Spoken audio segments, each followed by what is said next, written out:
Amerika niyagaruka kudutera kuko bari basanzwe bazi ko n'ubundi Amerika izojayo ikaja gutembagaza abo bayatora nibagaruka baze basange twarabiteguriye by'ukuri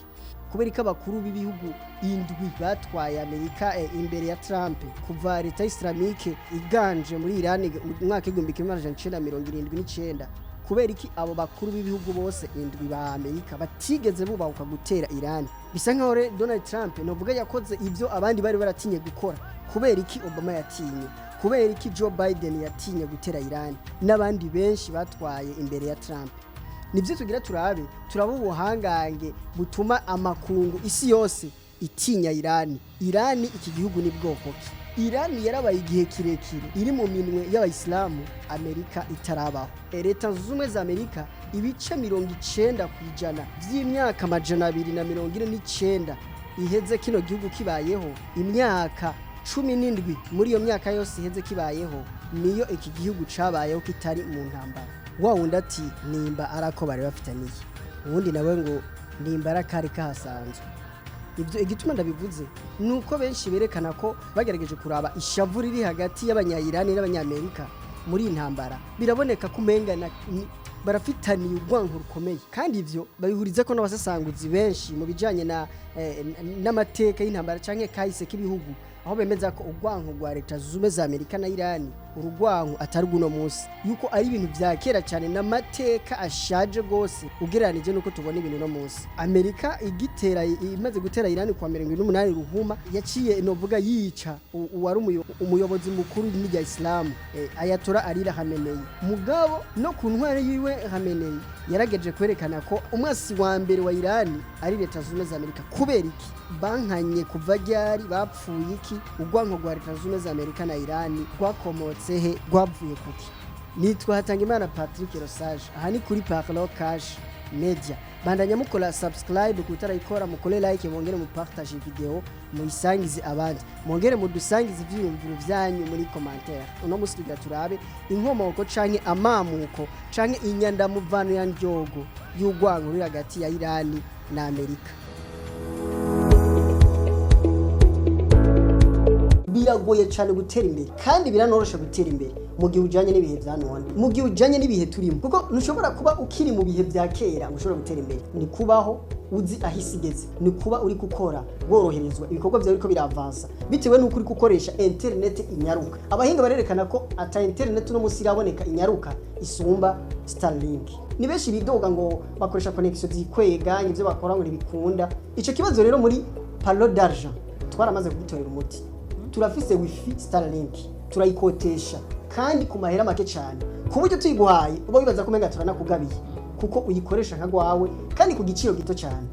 ivyo twabishize kugira ngo tuje hamwe twese kugira dutere imbere twese ayo mahirwe rero ntagucike wewe umvirije video urayisangiza abandi kugira ngo nabo ayo mahirwe ntabacike kuba yifuza canke kubaza kuba interesse wumva yuko bakeneye internet canke abahora bayirondera bakabura iyo bayikura dukorera muri Excellence House ni impande ya building ya Limited muri ville mu gisagara ca Bujumbura mu gisagara ca Bujumbura hagati muri ville ntihagoye kugenda wururutsa amabisi uramanuka gato ucubona kuri Limited iyi building iri impande yayo Excellence House etage ya nyuma ya 4 numero 17 abafise imanza abafise ama evenema abantu bashaka gukora ama live streaming abafise ama reunion ama conference nimuze tubahereze wifi inyaruka izotuma ibintu byanyu bigenda neza izotuma ibikorwa byanyu atawicisha mu ijisho ushaka kwakura cyangwa gutanga commande kuko uburyo bugezweho bwirukirwa na benshi nomero ni mubona iri kiraca munsi tumaze imisi turabira hamwe urukurikirane rw'ibiganiro byerekana novuga ubuhangange bwa Leta Zunze za Amerika twarabonye uko Leta Zunze za Amerika kuva inyuma y'intambara ya kabiri y'isi eka ndetse n'inyuma y'intambara y'ubutita iki gihugu casigari nka conyene kigaba kikaganza novuga gikomeye mu isi aho wasanga novuga gitegeka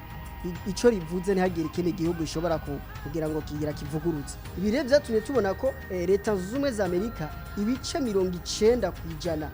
by'imyaka 249 iheze kino gihugu kibayeho imyaka 17 muri iyo myaka yose iheze kibayeho iyo myaka 17 niyo iki gihugu cabayeho kitari mu ntambara ibi biza gutuma muza gutahura impamvu Donald Trump yumva ko ategerezwa gusambura État Islamique muri Iran kuko wogira hamwe bitokunda cyane atotsinda wogira Amerika wogira yo bisuzuguritse kuko urumva ko iki gihugu kimaze kugaba intambara nyinshi cyane mu isi harimo niyo kiriko kiragwana no munsi muri Iran. Ni hamwe rero umuntu acha yibaza tone kubera iki hari abenshi kuva Donald Trump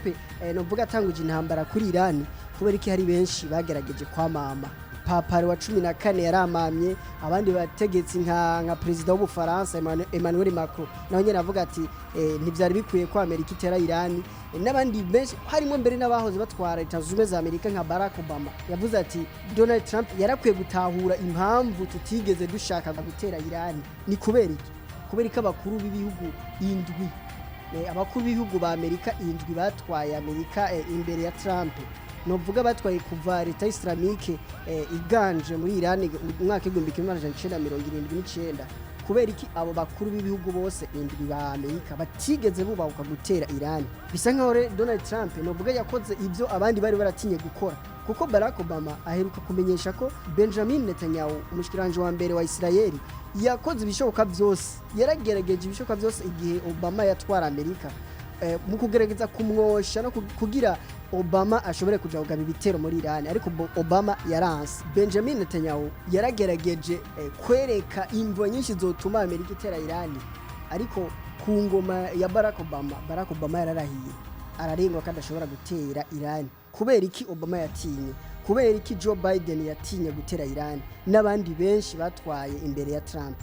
Nibyo tugira turaba ubuhangange butuma amakungu isi yose itinya Iran. Iran iki gihugu ni bwoko ki? Amateka ya Iran sayino munsi, kuko hari benshi bihenda bagashira Iran mu bihugu by'Abarabu. Uko no kwihenda cyane, kuko Iran ubwaco ntago ari igihugu c'Abarabu. Iran n'abaperesi, ni igihugu c'abaperesi. Iran yagiye mu minwe y'Abarabu igihe novuga Abarabu novuga bari banisekeza byo gukwiragiza idini rya Islam mu isi. Aho hari mu mwaka wa 639. Kuva ubwo Iran yisanze mu minwe novuga y'intwaro yaba intwaro z'Abarabu, novuga intwaro zadishingiye ku idini rya Islam. Rero ivyo bisigure ko Iran yarabaye igihe kirekire iri mu minwe y'Abayisilamu, Amerika itarabaho. Kuko twarabonye ko Leta Zunze Ubumwe za Amerika ubwazo zavutse kuwa 4 mu kakaro mu mwaka 1776. Umva ko Leta Zunze Ubumwe za Amerika zagiye kuvuka, Iran yari maze igihe kirekire iri mu minwe y'Abayisilamu. Uko Abayisilamu bagiye batwara novuga iki gihugu, bagitwara muri systeme y'ubwami, mugabo ugasanga n'ubwami bishingiye ahanini novuga kuri systeme politique, mugabo bifatanije na systeme horije y'idini. Novuga harimo systeme islamique, uburyo cyari kiyobowemwe bwari uburyo wasanga bushingiye ku idini rya Islam. Niho rero mu kinjana ca 16 umwami Ismail yiyise Shah yavuye ahindura Iran, ayihindura igihugu c'abashia. Ubwo musanzwe mubizi no musi kwisi yuko mu idini rya Islam hari ugwango rukomeye hagati y'abashia n'abasuni. No kuvuga ko kubyo gihe Iran yahinduye igihugu c'abashia, no vuga ni nabo bake ugeranije nuko abasuni bangana mu isi, abayisilamu abasuni bangana mu isi. Amaze kuyihindura uyu mwami Ismail Shah yaciye ahindura novuga Iran, ayiha systeme y'intwaro, novuga intwaro ibifatanye n'idini. Yabikoze gute? No kuvuga ko yeye systeme yaho uyu mwami nyene atwara, novuga usanga atwara byose, atwara idini agatwara n'igihugu n'idini bigatwarirwa mu maboko y'umwami umwe. Iran rero yarayobowe mu systeme gushikaho byahavuye bishika irasamburwa n'abanyaburaya n'abanyamerika. Mutino naho byagenze gute? Abanyaburaya canke cyo kimwe n'abanyamerika bavuye binjira mu systeme kuyisambura bije gute? Bapfuye iki? Mu ntango z'ikinjene ca 20 neza na neza umwaka w'1908 niho abongereza bavumbura novuga petrole muri Iran. Ubuvumbuzi bwa petrole muri Iran bwarahinduye byinshi, haba muri politiki ya Iran eka ndetse no mu mubano iki gihugu cyavuye kigiranira n'ibindi bihugu cyane ibihugu bya Buraya na Amerika. Impamvu nuko iki gihe Iran yari mu minwe y'abakajari, neza na neza ku ngoma ya Mohammed Ali Shah Qajar. Mu 1999 abongereza babicishije mu mwumvikano n'abanya Iran baciye bashinga uruganda rucukura petrole muri Iran. uruganda bise APOC Anglo-Persian Oil Company. Nk'uko rero abanyaburaya basanzwe bagiye babigenza mu bindi bihugu ahatari hake ku isi no muri Afrika n'ahandi, no muri Iran niko babigenjeje. Novuga abongereza batwara novuga umwimbu mwinshi, novuga batwara pare nini ugereranije n'utuvunji abanyayirani bobo baheze bakaronka, kandi petrole yari wabo. Ni kuvuga ko novuga tugeje gusesangura hano abongereza bamaze kuvumbura petrole muri Iran, barahubatse inganda, barubaka amariba ya petrole, barubaka ibintu byose byotuma bacukura petrole. Bice bituma rero hageze ko batangura novuga kwimbura no gusarura ibyavuye novuga muri petrole, novuga umwimbo munini canke inyungu nyinshi yaja novuga iburaya ikaja novuga mu mifuko y'abongereza n'abanyamerika, ari ugasanga abanyayirani bariko baronka utuvunji, kandi anovuga ari umutungo kama wa Iran. Igituma mvuze ivyo muraza gutahura rero aho Ugwanko rwaciye ruva. Mu 1925 Iran yagiye mu minwe y'abaparavi. Ni nyuma yaho Brigadier General Shah Reza Pahlavi yatembagaza intwaro y'abakajari, aca ashinga ubwami yiyitiriye abwita ubwami bw'abaparavi. Uyu mwami Reza Shah Pahlavi yategeka Iran nk'umwami, mugabo mu ntwaro yiwe hakabamwo novuga imitegekere cyangwa systeme démocratique. Nabibabwiye yuko intwaro novuga nkuko wa musha wa mbere novuga Ismail Shah novuga yashinze intwaro yarashinze, novuga za systeme zari ziri muri Iran imbere y'abaparavi cyangwa imbere yuko abongereza bashika muri Iran, zavuye zigenda novuga zihindagurika kubera ko abongereza bamaze gushika barinjira muri politique ya Iran ku buryo binjiza yo systeme démocratique. Ni kuvuga ko zini system abongereza binjije muri Iran kugira bashobore kuvanga ubwami monarchy bongera babuvange na demokrasi. Urugendo rw'amateka y'Iran rutugeza mu ntambara ya kabiri y'isi. Uyu Reza Pahlavi yatwaye imyaka 16 gushika 1941. Ntabwo yarangije neza kubera ko ababongereza n'abasoviet cyo n'abanyamerika bari bashize hamwe mu kugwanya Hitler. Barahagurutse kugira bagwanye uyu Shah Reza Pahlavi. Bitewe nuko ico gihe Adolf Hitler canke abadagi cyo abanazi novuga bariko barahangana n'aba banyamerika n'abongereza n'abasoviet. Adolf Hitler harageze aho asa n'ugomba novuga gufata Uburusiya cyangwa gufata URSS. Aha rero amaze gusa nk'ugomba kuyifata, uyu mwami Reza Pahlavi amaze kubibona yacibona ko hamwe Adolf Hitler yofata URSS, ubudagi bwoca busa nk'ubuhanubiye na Iran. Kandi rero kuvuga muri Iran hari yasanzwe hariyo n'ingabo, novuga hari ingabo, hariyo abadagi baresanzwe baba muri Iran. Aha rero nukuvuga ko abongereza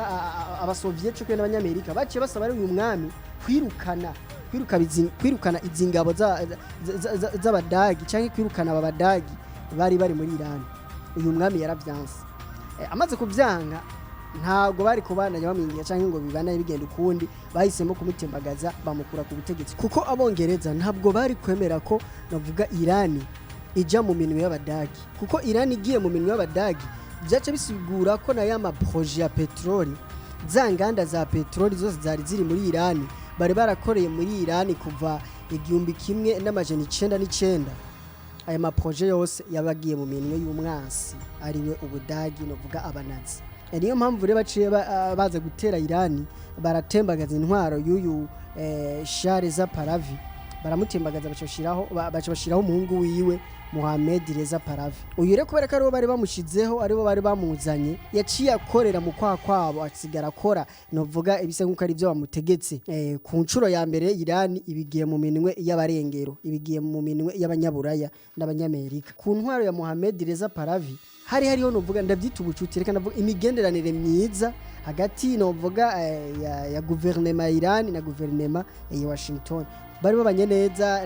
muri Iran. Hari intwaro novuga yashizweho n'abanyamerika, ariko nubundi ibi ntago byabandanije bigenda uko.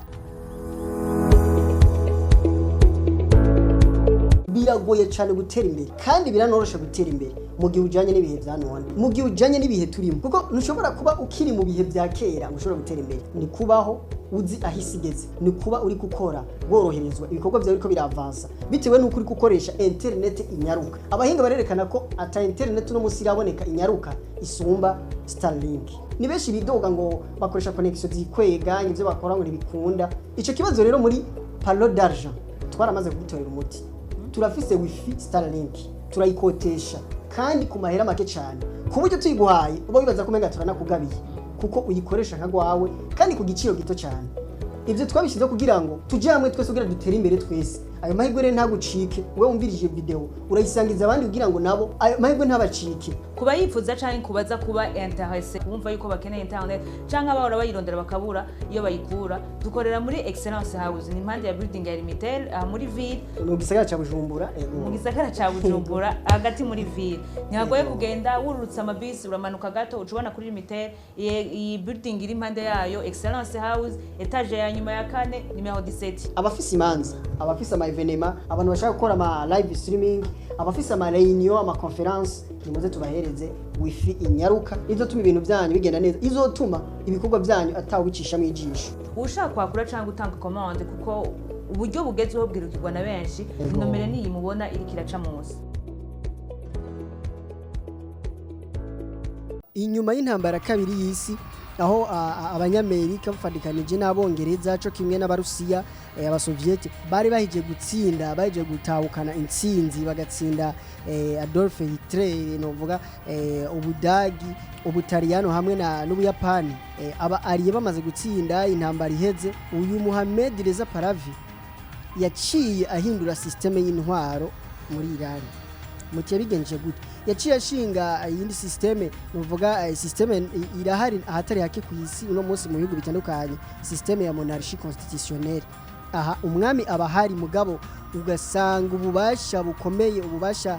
intwaro y'igihugu ubuyobozi bw'igihugu buba buri mu minwe y'umushikiranganje wa mbere uyu mushikiranganje wa mbere nawe acaheza agashira mu ngiro inovuga ingingo n'amabwirizwa aba yatowe n'inama ishinga amateka nuvuga amabwirizwa aba yabanje kwigwa izo ngingo rero ziba zabanje kwigwa n'inama ishinga amateka yaciye ashinga rero iyi system nuvuga ko rero iyi system maze kuyishinga yahavuye iba n'inyandamuvana y'Ugwanko hagati ya Irani navuga n'abarengero mutigute nuko umwaka w'igihumbi kimwe n'amajana 1951 Irani yari yoborewe muri systeme ya monarchie constitutionnelle novuga hariho uyu mwami Mohammed Reza Pahlavi mugabo novuga igihugu kigatwarirwa mu maboko y'umushikiranje wa mbere nawe yari Mohammed Mossadegh uyu yari yatowe biciye mu nzira ya demokrasi ari nayo mpamvu uyu mwaka nyene igihumbi kimwe n'amajana 1951 Mohammed Mossadegh yashize mu ngiringingo yari yabanje kwigigwa mu nama nshinga amateka ingingo yo kunationaliza inganda za petrol ama projet inganda imishinga ya petrol yari iri muri Irani yari yashizweho n'abongereza yari isanzwe iri mu minwe y'abongereza yashinze ingingo yo kunationaliza aya ma projet yose uvuga industrie petrolière yose muri Irani yayishize mu minwe ya leta vyari bisa nkuko abongereza abakubise ku ntoki ibi rero abongereza ntago bavyakiye neza nivyanabashimishije byace bituma bafadikanije n'abanyamerika bace bafatira ibihano by'ubutunzi Irani uyu Mohammed Mossadegh yaciye akugwa mu mabanga yo kuba umushikiranganje wa mbere wa Irani ariko nubundi yahavuye agarukanwa novuga mwaya mabanga bitewe nuko yarakundwa cyane novuga n'abanyayirani kuko bavuga ati uyu n'umunyayirani yuzuye novuga imigambi y'ibiri kituma novuga twese abanyayirani dushobora guprofita canke gushikirwa n'umusaruro uva mu aya mapetrol kuko mu bisanzwe nkuko nabivuze abongereza nkuko bagiye babikora hatari hake cyo kimwe n'abandi bakoroni bose batandukanye aho baza bakora ama projet mu bihugu baba ariko barakoronize canke mu bindi bihugu bari ko barakoramo ibintu by'imishinga ibintu by'ubutare n'ibiki wasanga novuga umwimbo mwinshi canke inyungu nyinshi iji wabo ugasanga ivyo bihugu bariko bakorera muri iyo migambi ugasanga bironko utuvunji ugasanga nta nyungu ndende ivyo bihugu biriko birabenefisia niyo mpamvu rero abongereza bamaze kubona ko Mohammed Mossadegh yagarutse ku buyobozi ntivyabanezereye mu kiguti Mohammed Mossadegh amaze kugaruka ku buyobozi muri Irani nkuko benshi bavyemeze yaciye novuga asa nk'ugumura abanyagihugu bica bituma rero abanyagihugu bamaze gutangura kwirevolta umwami Mohammed Reza Pahlavi yari ku butegetsi aca arahunga. Amaze guhunga rero niho abongereza bace batabaza inshuti zabo abanyamerika, baciye baje hamwe rero bafundika umugambi unovuga gutembagaza uyu Mohammed Mossadegh. barabishoboye kubera ko umwaka w'igihumbi kimwe n'amajana 1953 CIA nukuvuga ingabo z'abatasi ba Amerika bari kumwe na M6 ingabo z'abatasi b'abongereza baciye baje hamwe baje gutembagaza intwaro ya Mohammed Mossadegh. Barabishoboye baramutembagaza baca bagarukana ku buyobozi wa mwami Mohammed Reza Pahlavi. Aha no kuvuga kuvubwo Irani yacisubira mu minwe y'abarengero, yacisubira mu minwe y'abanyamerika n'abongereza. Uyu nawe acabandanya akora nk'ivyo bashaka kuko nibo bari baramushizeho, abandanya akora ivyo bashaka. Ariko kubera ko rundi abanyayirani sinzi batashima novuga ukuntu Irani yari itwawe ico gihe, byaratumye baca bashigikira baje hamwe novuga mu kugerageza gusenyura iyo ntwaro ya Mohammed Reza Pahlavi, bitewe nuko abanyayirani sinzi babona ko Irani yamaze kuja mu minwe y'abatemera novuga abaterekwa ikorowani, abatemera novuga iyobokamana rya Islamu, novuga abarengero. Babona ko Irani yamaze guta umurongo, yamaze guta inzira, igihugu ca Irani cyamaze kudandazwa kubera ko cyamaze kunyegegwa n'imico n'imigenzo y'ibindi bihugu. Byaratumye abanyayirani sinzi bashigikira impinduramatwara rya Kiislamu ryabaye muri Ruhuma umwaka w'igihumbi kimwe n'amajana 1979. Iri hinduramatwara canke evolution islamique ryayobowe n'umwigisha Khomeini ryarashigikiwe n'abanyayirani isinzi. Nuvuga ko bica bituma uyu mwami Mohammed Reza Pahlavi atembagazwa ku butegetsi. Kuva ubwo Irani gushika no Musi iba igiye mu minwe y'aba ayatola. Aba bayatola rero bo systeme yiwabo bafise ihangiro ryo gusubiza itoto, gusubiza akaranga novuga Irani igasubira kuba ca gihugu aho novuga intwaro ibitwariye hamwe n'idini, novuga haba hariho utwara idini akongera agatwara n'igihugu mu ofite akabitwarira hamwe, isanzwe ari nayo systeme y'aba ayatola uno munsi. Rero kuvubwo abanyamerika n'ivyabashimishije babonye ko Irani igiye mu minwe ya État Islamique. Igituma itabashimishije nuko mu nyuma ubwo hanyuma abanyamerika baragerageje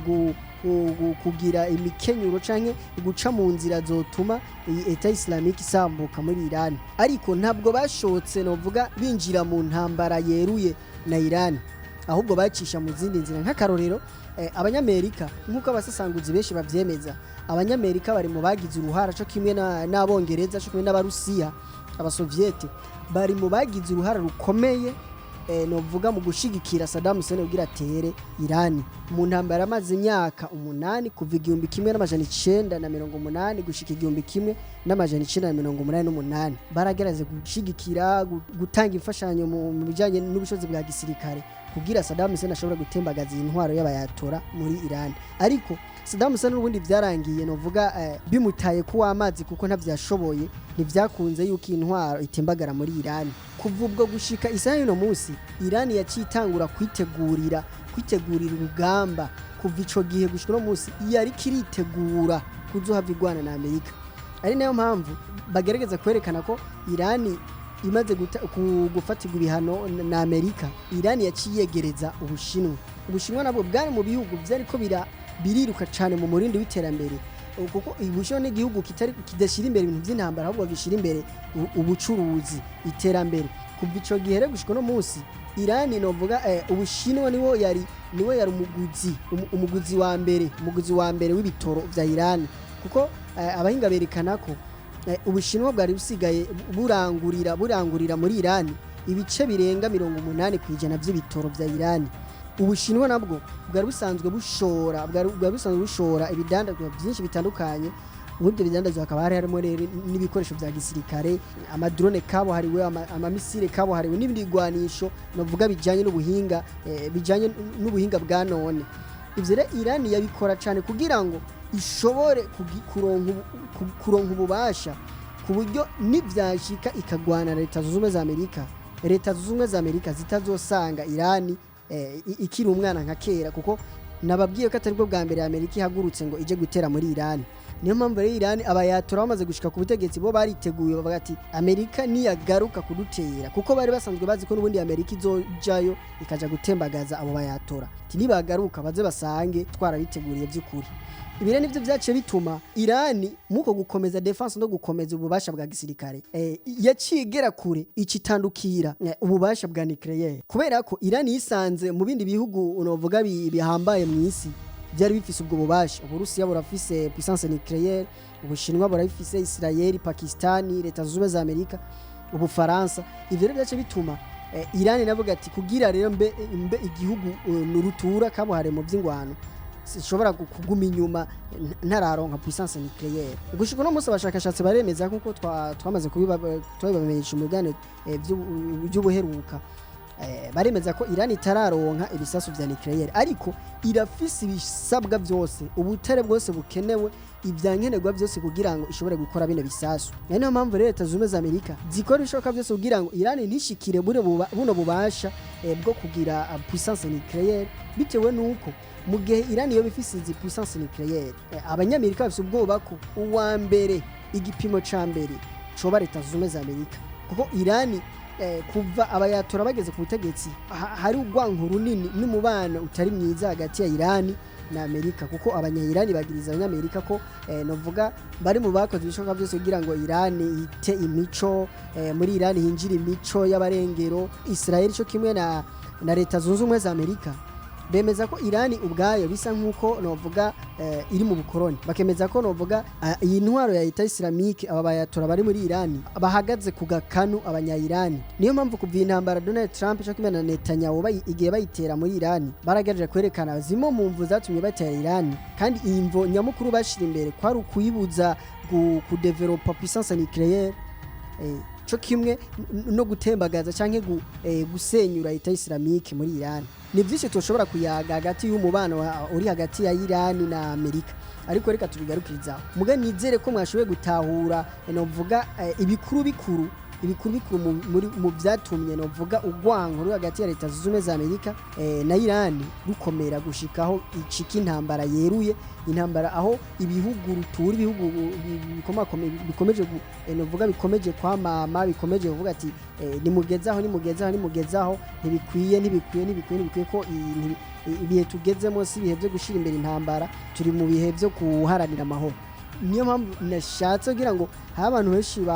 bumva ati intambara muri Iran leta z'ubumwe za Amerika ziriko ziragwana na Iran bakabona umenga ni Imvo ni yo muri 2026 yo kuva muri ruhuma habe na gato murumva ko ari ugwango bwo kuva kera cyane kandi abahinga bakerekana ko hataragera ko ugwango ruhera kuko abategetsi ba Iran no munsi bakomeje gushimangira ko nubwo intambara yohera bazokwama biteguye kuzogwana na Amerika uko bizogenda kose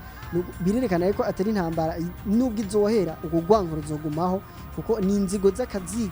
y'akazikira y'igihe kirekire atawiteze ko ishobora guhera uno munsi nkuko abantu benshi bavyibaza nuko hari kuri Parlo Cash Media nitwatanga Imana Patrick Rosage mubandanye mukora subscribe kutarayikora mu partage video muyisangize abandi nuko nimugira mubahwe musanga amahoro y'Imana na gahwana